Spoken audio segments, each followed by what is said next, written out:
улыбаемся и пишем, как Россия стала страной доносов. Позорно, кринж. Я абсолютно это поддерживаю, разделяю. Кто стоит за Екатериной Мизулиной? Почему мы даже молчать-то не пойму? Почему страна не должна знать предателей в лицо? И чем владеют самые известные стукачи?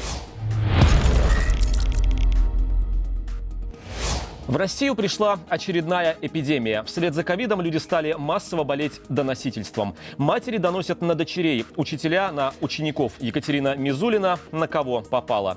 Это проект «Можем объяснить». Меня зовут Илья Давлячин. И в этом выпуске мы попытаемся понять, как же мы дошли до жизни такой.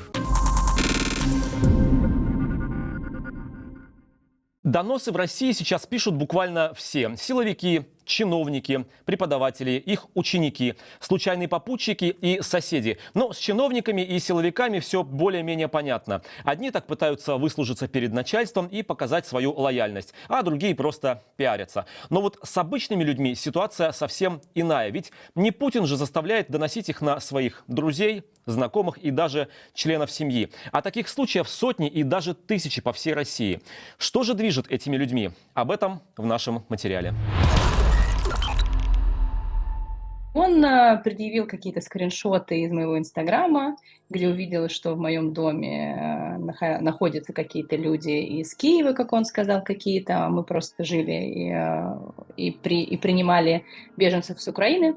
Это Полина Грундмане, уроженка России, сейчас живущая в Швеции. Будучи психологом, в мирное время она занималась частной практикой, но после начала войны создала проект психологической помощи для пострадавших от российской агрессии. На нее написал донос бывший муж Николай Соболев. Чтобы не платить алименты своим детям, в суде он заявил, что Полина отправит эти деньги на дроны ВСУ. Тогда судья проигнорировала его слова и все же назначила алименты, но Николая это не остановило. После суда он пошел к судебным приставам и соврал им, что Полина иноагент, работает на врагов Родины. Этого хватило, чтобы систему парализовало. Уже 4-ю неделю приставы ждут разрешения от ФСБ, чтобы передать Полине алименты на детей, которые положены ей по закону. Для меня показательно было, что сам судебный пристав мне очень много раз повторил в разговоре, что ей страшно. Страшно сделать ошибку. То есть они в системе, эти люди, тоже боятся. И мне кажется, они даже боятся больше, чем мы, люди оппозиционных взглядов. История Полины – одна из тысяч в бесконечном круговороте доносов. Новые технологии приносят и новые неприятности для обычных людей. Иван, имя героя изменено, усомнился в целях российских военных в Украине в чате многоквартирного дома. «Что они вообще там делают?» – написал он. На следующий день админ удалил его сообщение, а еще через день к мужчине пришел участковый с протоколом по статье о дискредитации армии. Как выяснилось, донос на Ивана написал сосед, с которым мужчина, по его словам, даже был в дружеских отношениях. Итог – штраф в 30 тысяч рублей. Телеграм-канал Мэш сообщил, что в Москве женщина написала донос на собственного сына. После поездки до заработки на Дальний Восток начал учить украинский язык, читать Коран, интересоваться устройством дронов и снарядов. Но, правда, результаты этой жалобы пока неизвестны и других подробностей нет. Издание «Астра» рассказало о доносе на нижегородских школьников, который написала якобы директор их школы. Она получила на почту видео, где старшеклассники критикуют российскую армию. Кто-то из 26 подписчиков их закрытого канала переслал ролик директору.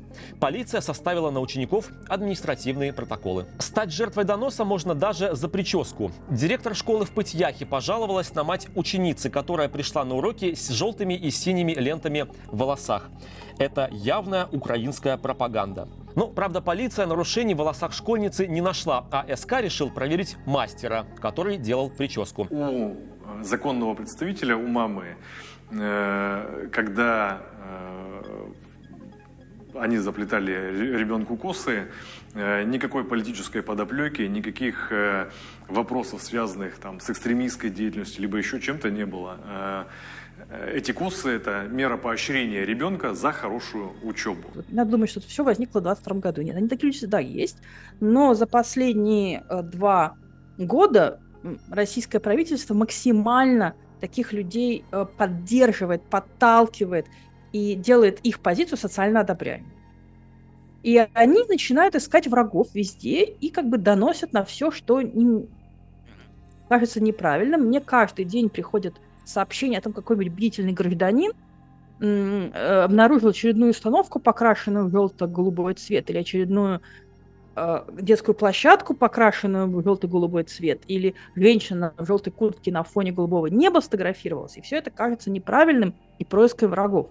Иногда доходит до настоящего идиотизма. На главреда газеты «Устюжаночка» Антониду Смолину пожаловались за фото в желтом пуховике на фоне голубого, хотя скорее серого неба. Доносчик увидел отсылку к вражеским символам, то есть к украинскому флагу. Полицейский пришел к владелице пуховика за объяснительной, но в кои-то веки сработала логика, и штрафовать ее не стали. Масштаб происходящего мы не можем оценить, но важно понимать, что сейчас на людей действует даже не сам факт доносов, а знание о том, что могут донести. Вот это знание, оно оказывается чрезвычайно сдерживающим механизмом. Это то, чего власть добилась довольно эффективно. То есть самым сдерживающим инструментом снизу протесты оказались страх того, что тебя донесут. Кто из нас не любит пожаловаться на своего соседа, коллегу или случайного прохожего? Но что делать, если нет возможности лично обратиться в полицию или другие власти? В прошлом году уехавший из России программист в шутку написал приложение «Мой донос». Оно было оформлено в стилистике госуслуг и появилось на Google Play. И внезапно вызвало настоящий ажиотаж среди пользователей.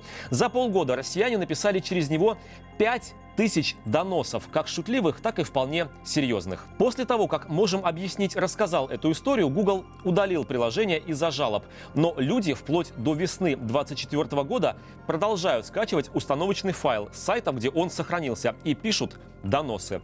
Об этом нам рассказал автор приложения, попросивший об анонимности. А вот и типичные доносы весны 2024 года. Гражданин Российской Федерации, обучающийся в сборной Москвы по праву, является последователем иноагента Навального, продолжает его занятия, нарушающие общественную безопасность и подвергающие опасности конституционный строй РФ. Прошу провести проверку в отношении данного лица на признаки экстремизма и возможного предательства. Здравствуйте. С октября по декабрь 2023 года я работал охранником по адресу. За октябрь деньги заплатили, за ноябрь и декабрь платить отказываются, ссылаясь на ЧОП «Метеорит», через который мы работали. Директор этого ЧОП на контакт не идет. Я являюсь отцом многодетной семьи, и эти деньги нашей семье очень необходимы. Обращаясь в органы власти МВД, прокуратуры, заявления не регистрируют. Со словами, что нет доказательств. Надежда только на вас. Очень прошу разобраться. Мы собираем базу данных людей, по делам людей, которых преследовали за дискредитацию российской армии и за ложные сведения о российской армии, то есть административная статья, народная статья 20.3.3 и ее уголовный вариант. И вот что мы знаем. Мы пытались собрать детали этих дел как можно шире, и выяснилось, что, например, мы делили эти дела. Среди этих дел есть случаи, когда людей задержали за устные высказывания. То есть кто что-то сказал на улице, во дворе, дома, во дворе школы, в церкви и так далее. Так вот, все эти дела, там более 500 дел, они все заведены по доносам, потому что никак иначе зафиксировать устные высказывания нельзя. Королева доносов, точнее принцесса, дочь сенатора Сафеда и просто подружка певца-шамана. И это все о ней, Екатерине Мизулиной. За время войны из стрёмных пропутинских агитаторов она превратилась в звезду кружочков в Телеграме и настоящую угрозу для рэперов. Но, правда, эту должность она придумала себе сама. Как, впрочем, и все остальное. До сих пор не ясны ни ее статус, Кто ты такая? Что ты сделала? ни ее роль, ни ее покровители. Хотя, стоп, кажется, мы их нашли. О халуе на службе у важных людей Ренат Давлетгильдеев. Всем привет! Скучали? Хочу показать вам последний выпуск шоу «Звезды» от старательно пытающегося заменить и импортозаместить YouTube ВКонтакте. Это такая смесь КВНа и стендапа, только комики, проверенные поездками в Мариуполь. Где-то по бескрайней заснеженной Сибири мобильный комплекс едет баллистических ракет. а приглашенные селебы – покаяльниками. Я зашел туда всего на 5 минут. Но в последнем выпуске что-то явно пошло не так. Иван Абрамов шутит про Екатерину Мизулину, и, что самое страшное, шутит смешно. А вы кто? Ну, а мы сборная России по юмору. Самая смешная сборная России. То есть, по-вашему, России это смешно? Картункова. Но смеются лишь самые политически неподкованные, редко путающие фронтовые берега. Артемий Лебедев на всякий случай даже не хлопает. Мы без конца проклинаем товарища Сталина, но я хочу спросить, кто все-таки написал 4 миллиона доносов? Вот эта знаменитая фраза писателя Сергея Довлатова при замене товарища Сталина на товарища Путина тут же перестает быть риторическим вопросом. Ответ очевиден. 4 миллиона доносов написала Мизулина Екатерина Михайловна. Вы ведь наверняка тоже задавались вопросом, да кто ты вообще такая, самопровозглашенная хунвейбинка в Баленсиаге? Сейчас расскажу вам кое-что важное и объясню, как нужно относиться к этой комсомолке с замашками. Итак, откуда взялась и на кого работает Екатерина Мизулина? Последние 2 недели Россия тонула. Под воду ушел весь Южный Урал, люди смеялись власти в лицо. Власть кивала то на казахов, то на мышей. Министр по чрезвычайным ситуациям проплывал мимо лишившихся всего несчастных людей на вип-корабле в окружении свиты. И их же людей во всем винил. Глава МЧС Александр Куренков, бывший охранник Путина, отчего-то не взял с собой на борт супругу Елену Мильскую, хоть официально ее основная должность и называется председатель попечительского совета Национального центра помощи пропавшим и пострадавшим детям. Не приехала на место стихийного бедствия и Екатерина Мизулина, исполнительный директор этого центра. Была занята, запугивала студентов и писала новые кляузы. Лучше бы сейчас за это извинился, прежде чем его привлекут к ответственности за дискредитацию нашей армии. Когда я в первый раз увидела Катю, у меня было ощущение, что она секретарь Мильской, рассказывала в интервью проекту знакомая обеих дам. Катя – это и есть Екатерина Мизулина, и, собственно, именно Мильская, а вовсе даже не мать. Мизулина-старшая, Елена, бывшая депутат и сенатор, научившая дочь политической нечистоплотности, и крыша, и деньги, и начальник главной стукачки России. Подающую надежду девочку из правильной семьи непубличная Мильская взяла к себе на побегушки в 2017-м.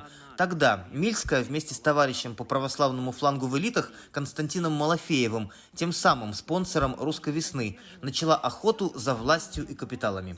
Мизулиной доверили самое грязное и публичное – Лигу безопасного интернета, оставив себе контракты с Тимченко, кураторство над Кадыровым и обслуживание МЧС. Так и идут по жизни рядом. Одна в тени мужа, госмиллиардов и воцарившейся в стране партии православных фундаменталистов, другая на медиа-передовой. Именно Мильская, которую тут же принялась во всем косплеить, Мизулина привела той любовь к деньгам. Отсюда эти бесконечные платья Дольче Габбана, пиджаки Александр Маккуин и кольца Ван Клифф за 4 миллиона рублей каждая. Общих фотографий у женщин не так много. Вот, пожалуй, самое показательное. Это они в гостях у Рамзана Кадырова. Обсуждают переподготовку волонтеров в институте спецназа Гудермеса. Но есть высоко-высоко над Мизулиной и еще один влиятельный покровитель. Как рассказал нам источник, очень авторитетный и близкий к администрации президента со стороны Кремля, Мизулину курирует еще один заслуженный православный России. Многодетный отец по утрам и гей по вечерам, как мы уже рассказывали вам в позапрошлом выпуске нашей программы, Сергей Новиков. Когда оба решили дистанцироваться от неприбыльного шоу-бизнеса и чрезмерно скандальной, а значит и привлекающей ненужное внимание к основной с точки зрения доходов работе на господряды Лиги безопасного интернета, Мильская и Малафеев встроили помощницу, возглавляемое Новиковым управление администрации президента по общественным проектам. Объяснение, в принципе, тоже, чтобы Новикову не опускаться до грязной работы. Ну, сами посудите, не будет же столь высокопоставленный чиновник, друг Кириенко, записывать кружочки рэперам и кривляться в Твиче. Впрочем, все, что следует за публичным, всеми этими пугалками, сливами компроматов, кремлевские помойки и так далее, уже не вотчина Мизулиной и не имеет к ней никакого отношения. На поклон, за прощением звезды идут уже мимо нее, прямиком в кабинет Новикова. И уже оттуда, кто в черной водолазке, с заплаканными глазами, в шоу «Звезды», кто с концертом. на Донбасс. Так что, может, и зря не хлопал Артемий Лебедев. Да и взорвавшегося комика, глядишь, пронесет. Не про Мильскую же с Новиковым шутил, в конце концов. Что же в голове у этой стукачки на побегушках? Этот вопрос мы задали Елене Малаховской, автору ее психологического портрета, а также Володе Газину, YouTube и TikTok-продюсеру, чьим друзьям и подопечным не раз угрожала Екатерина Мизулина. Всем привет. Ну что, скучали? У нее точно есть и комплексы, и внутренние конфликты, и у нее, очевидно, какие-то проблемы с сексуальностью, поскольку мы не знаем ничего о ее личной жизни, там что-то подробнее об этом говорить сложно, но просто по ее образу это видно, по ее несоответствию, она борется за нравственность, и при этом приходит там в Госдуму в костюме для почти голой вечеринки, условно говоря. И ничего, у нее, она совершенно не видит противоречия. У нее масса каких-то тараканов в голове. Например, очевидно, у нее такой акцентуация характера, акцентуация личности истеричная, то есть ей очень нравится быть в центре внимания, она много для этого делает, ну, хотя бы тот факт, как она собирает полные залы в университетах, значит, приезжает к студентам, выступает там, получает, очевидно, удовольствие от этого внимания. Очень ей это нравится, то, как она ведет свой телеграм-канал, где она очень много говорит о себе, как о человеке. Вот я тут песни слушаю, вот я приболела, а вот за мной тут есть кому ухаживать, какие-то намеки. Ну, то есть то, как она выставляет себя, это скорее больше ей, очевидно, она участница собственного реалити-шоу.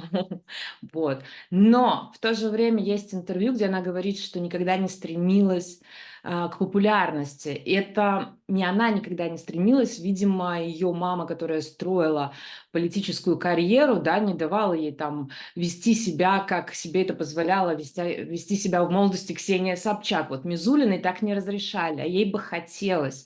Многие из блогеров и многие, в принципе, из звезд, людей шоу-бизнеса, они вообще не имели представления, кто это такая. То есть какая-то тетка, вроде как из Госдумы, вроде как из Совета Федерации или там Общественная палата, там что-то агрится вроде как от властей на каких-то артистов, что-то там, какой-то биф с Моргенштерном. По итогу Алишер уехал из России.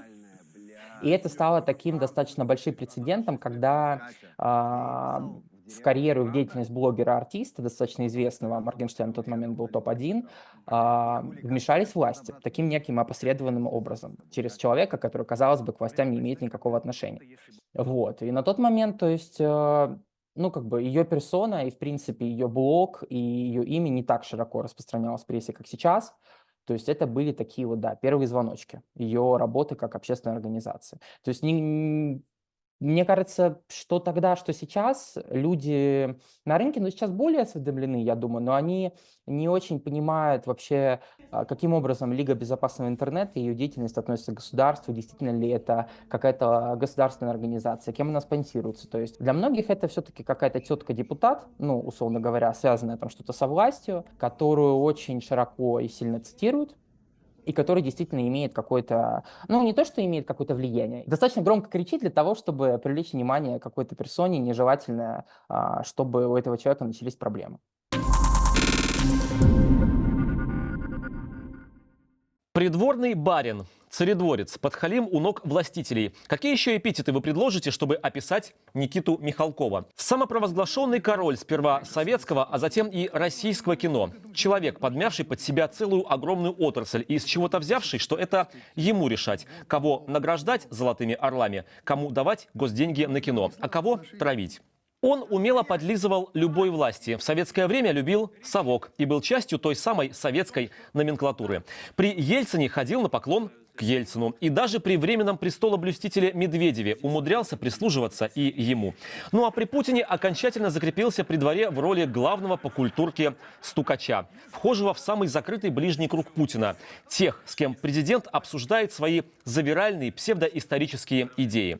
Это он, Михалков, донес начальнику на голую вечеринку. Он стоит за травлей Аллы Пугачевой, обидевшись на нее саму и на ее мужа Максима Галкина, и никак не может угомониться. Раз в неделю Михалков выпускает своего рода тележурнал «Стукачество», шоу «Бесогон» на канале «Россия-24», окончательно превратившееся за последние 2 года в дайджест врагов Родины.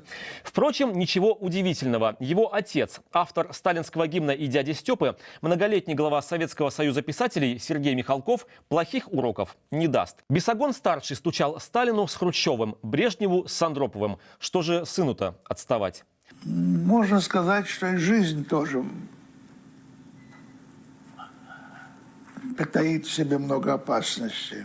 Одна из жертв доносов Михалкова – актер Семен Трескунов. После очередной травли со стороны когда-то талантливого режиссера, а теперь путинского барина, он уехал в Барселону. Об удивительном феномене Бесогона при дворе нам рассказал сам Семен Трескунов.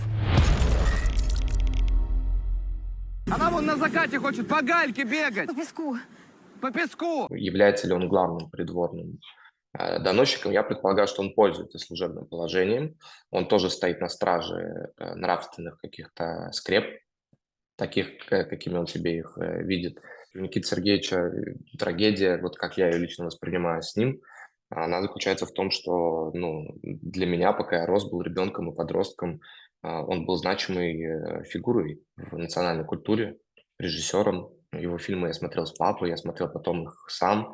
И, конечно, потом вот этот «Бесогон» и то, что он сделал зимой 21 года, когда задианонил ставки артистов, включая мою, конечно, это было полной неожиданностью. Вы своей популярностью подталкиваете людей, которые не понимают, куда они идут. Семен Трескунов, ставка 120 тысяч за смену. Сейчас уже по прошествии времени можно четко увидеть, какую он преследовал цель. Тут было 2 цели, как мне кажется. Поскольку он вхож в кабинет и его программу смотрят, я думаю, представители власти, это был сигнал для них.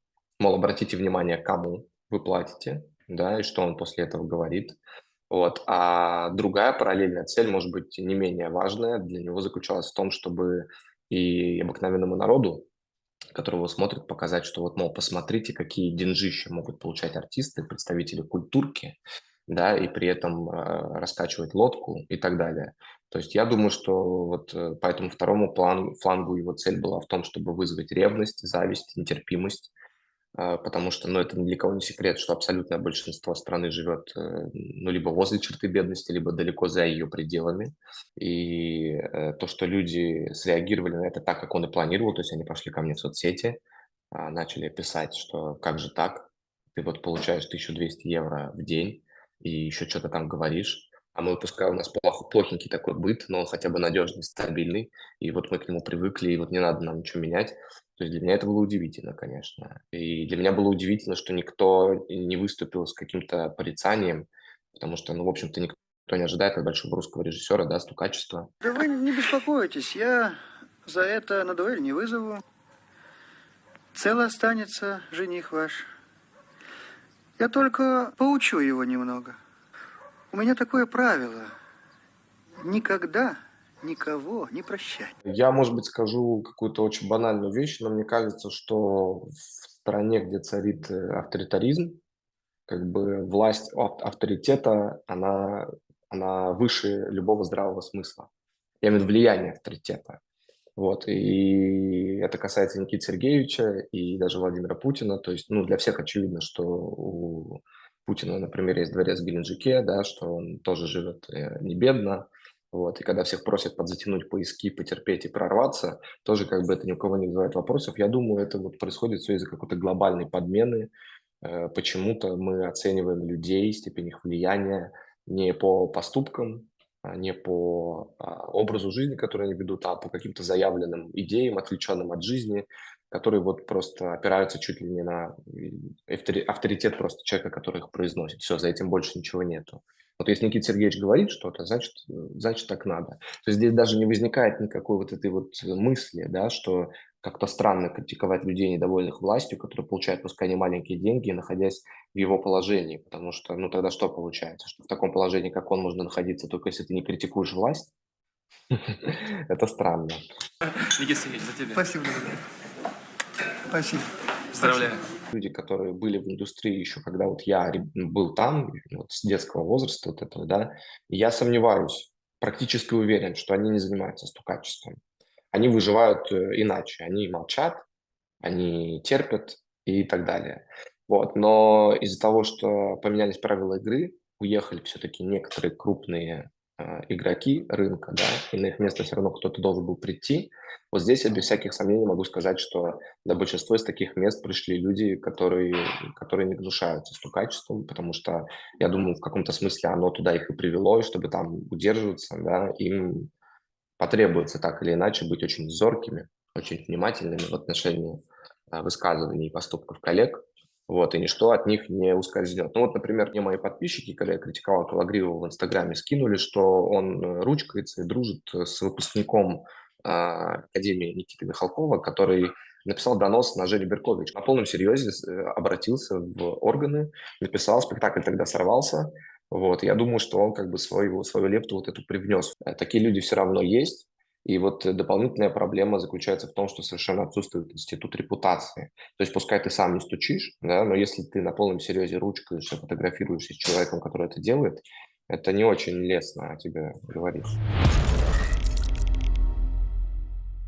Вообще доносы – это не новинка сегодняшнего дня. Стукачи были всегда и везде, в том числе и в Советском Союзе. Но тогда это было довольно стыдным делом. Люди стеснялись рассказывать о том, что донесли на кого-то, да и вообще за такое можно было по морде получить. Сейчас же в России появилась целая каста стукачей. Они не просто не стесняются своей деятельности, а наоборот – гордятся ей. С упоением публикуют доносы в своих соцсетях и ябедничают на самых прославленных людей современности, от Аллы Пугачевой до Андрея Макаревича. Оно и понятно, ведь ничего другого эти люди не умеют. Но проблема в том, что их кляузную деятельность вполне официально поддерживает государство. Правда, и самим этим стукачам есть что скрывать.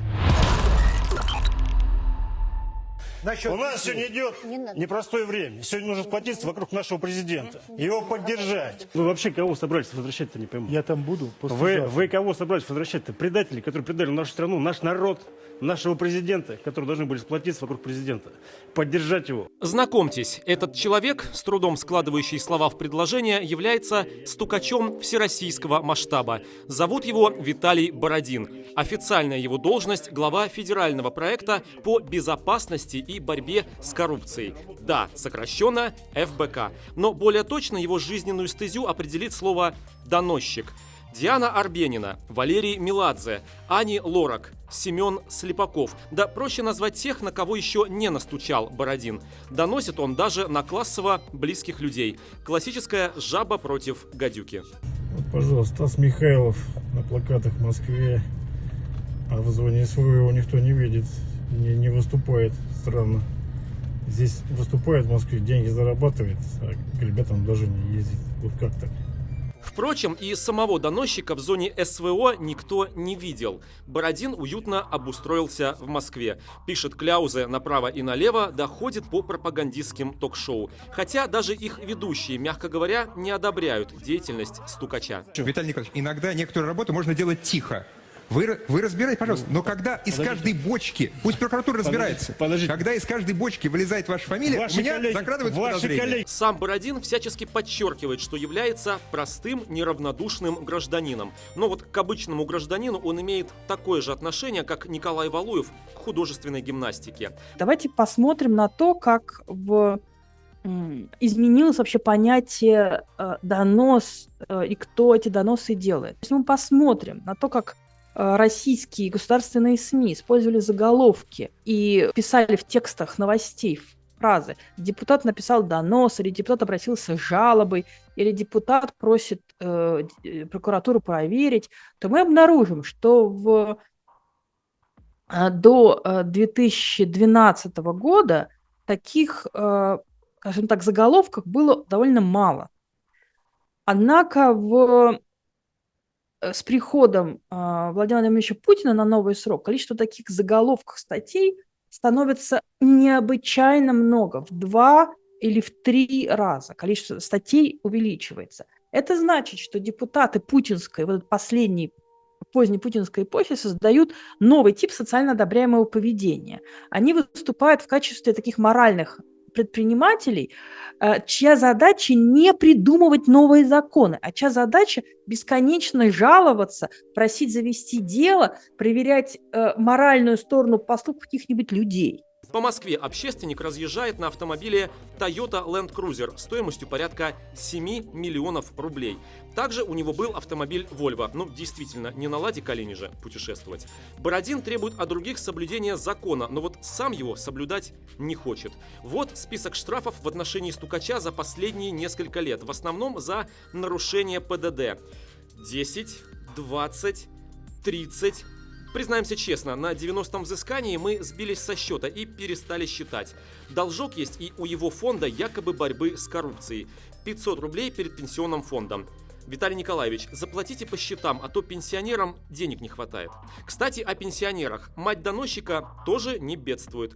В декабре 2014-го, будучи пенсионеркой, Любовь Бородина приобрела участок и дом в элитном поселке Горки-2 на Рублевке. Мы обратились к самому Бородину за комментарием. Специально для него все сделали по закону и поставили аж целых 3 ебалы. Горе-общественник прочитал наше сообщение, но не ответил на него. Я думаю, что Собчак живет по принципу шапокляк. Хорошими делами прославиться нельзя. Люди, которые делают хорошие дела, они не попадают в скандальные ситуации. А вот еще один доносчик всероссийского разлива. Александр Ионов, основатель антиглобалистского движения, сторонник антимайдана, ну и по совместительству стукач. Это по его доносу издание «Медуза» признали иностранным агентом. А еще Ионов жаловался на «Новую газету», «Важные истории», международный консорциум журналистов. Сейчас он находится в розыске в США по обвинению в вмешательстве в выборы. С декабря 2023 года Ионов член Совета по правам человека при президенте Российской Федерации, что, конечно, много говорит о качестве этого самого Совета. Информационные вызовы – это одни из самых приоритетных вопросов, которые сегодня стоят перед обществом. Именно там сегодня распространяется экстремистская информация, призывы к нетрадиционным ценностям, которые не исповедуются сегодня ни православным миром, ни другими религиями. Ионов частый гость федеральных телеканалов, на том и зарабатывает. В 2020 году, согласно утечке данных из ФНС, он получил от Первого канала около 300 тысяч рублей за участие в его передачах. Живет Ионов в 55-метровой квартире на Большой Академической улице в Москве. А ездит, конечно же, на иномарке. Да еще на какой? Ионову принадлежит автомобиль Cadillac Escalade. Средняя цена этой машины сейчас составляет порядка 19 миллионов рублей. В общем, я наконец-то дорвалась до сосисочки. Просто. Это лучшее, что может случиться в дороге. Ну и куда же без нее, королевы доносов. Это раньше Екатерина Мизулина была всего лишь дочерью скандальной сенаторши Елены Мизулиной. Сегодня она лицо российского доносительства. Жалобщик от народа, кляузник из обычных людей. Но, правда, ее наряды вряд ли куплены в магазинах «Твое» или «Глория Джинс». Да и живет она отнюдь не в однушке в Бирюлево. Как выяснил, можем объяснить, Мизулина зарегистрирована в 212-метровой квартире, находящейся в Погорельском переулке столицы. Вот эта улица, вот этот дом. Охраняемая территория, забор, чтобы обычный плебс не прошел. Да и внутри все дорого, богато. Квадратный метр в этом доме оценивается почти в 1 000 000 рублей, а значит, квартира Мизулиной может стоить почти 200 миллионов рублей. А еще у Мизулиной был автомобиль, разумеется, не отечественный. Судя по базам ГИБДД, главной доносчицей страны принадлежала иномарка Volvo. Ну а вы, дорогие россияне, импортозамещайтесь. На здоровье. При всей массовости советского доноса, или назовем его раннесоветский донос, при всей массовости это все-таки явление неоднородное, и все-таки, может быть, вы со мной не согласитесь, это явление достаточно интимное. Во всяком случае, несмотря на всю попытку институционализации этого доноса, все-таки, так как в систему доносов были включены несколько миллионов граждан страны, и причины у всех были самые разные, вплоть до утилитарных, но все-таки, еще раз повторяю, пытаюсь выразить какую-то мысль зыбкую и очень спорную, все-таки доносительство – это процесс почти интимный. Ну, говоря номенклатурным языком, секретный, но процесс почти интимный. И так как сегодняшние гопники, которые узурпировали власть, хоть и обслуживаются большим количеством интеллектуалов, хоть им и прислуживают разного рода публичные интеллектуалы или те, кто себя такими считает, все равно они как бы не имеют ни идеи, ни точки зрения, да? Что им донесут, то и станет их точкой зрения, потому что их система координат, в общем, совершенно гопническая. И сегодня, поскольку они пытаются все время не сделать что-то свое, а что-то повторить, сегодня это, конечно, ну, я не хочу сказать фарс, это было бы банально, но сегодня это такой карьерный сюжет, это почти бравада. Доносительство возведено в такую гордость. На доносительстве публично делается карьера. За карьерой доносителей и за доносами как таковыми следят и ей свидетельствуют миллионы других людей. Доносительство возведено в такое, если хотите, доносители — это такие новые поп-звезды. Можно, скажем, огрубить и легко найти параллель, во всяком случае, природа у этого одна. У, скажем, приписки публичной Пастернака Джугашвили в связи с гибелью Аллилуевой и публичным покаянием Насти Ивлеевой. Странная параллель, но природа-то у нее одна. Коротко рассказать историю Мандельштама будет затруднительно, но последние 1,5-2 года в Союзе писателей, благодаря большому количеству доносов и клеветы, до нас дошли, можно назвать это письмами, но в сущности это доносы Павленко, доносы Ставского Ежову, который в письме, читайте доносе, прямо писал: прошу помочь решить вопрос о Мандельштаме. И дальше за этим стояла та или другая клевета, имевшая отношение к действительности, мол, Мандельштам строит из себя гения, клянчит деньги. И можно себе представить доведенного до нервного отчаяния человека, который, конечно, был способен на поведение далекое от адекватности. Но это не повод его убивать. Но Мандельштам не единственный объект доноса. Массовое доносительство дошло до нас в достаточно сохраненном виде.